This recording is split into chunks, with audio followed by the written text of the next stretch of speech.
Parce qu'il est dit dans la parole que tu aimeras le Seigneur ton Dieu de tout ton cœur, de toute ton âme, de toute ta force et de toute ta pensée.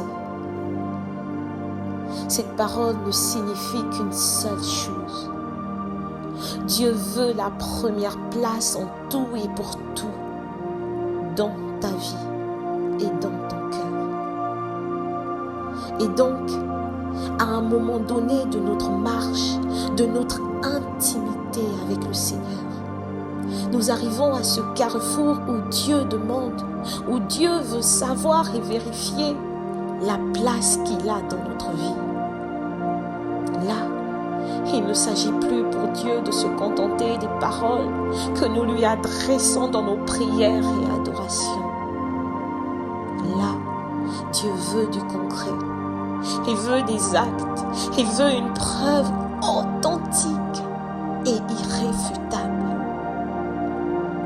Et tout comme Dieu, il a fait avec Abraham, où il a demandé à Abraham de lui sacrifier l'Isaac de sa vie, l'Isaac de son cœur.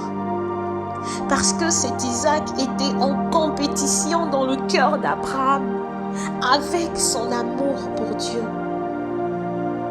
Parce que Isaac était en compétition avec la place de choix, la première place que Dieu veut occuper dans notre vie et dans notre cœur.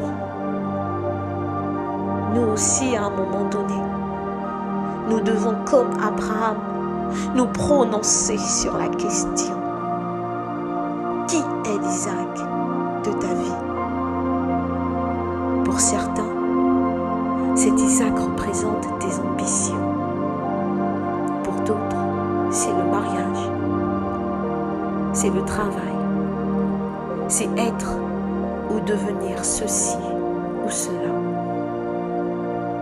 Mais parce qu'il s'agit en vérité de se prononcer sur ce qui est le désir absolu, sur le délice de notre cœur, entre les désirs de la chair et ceux de l'esprit.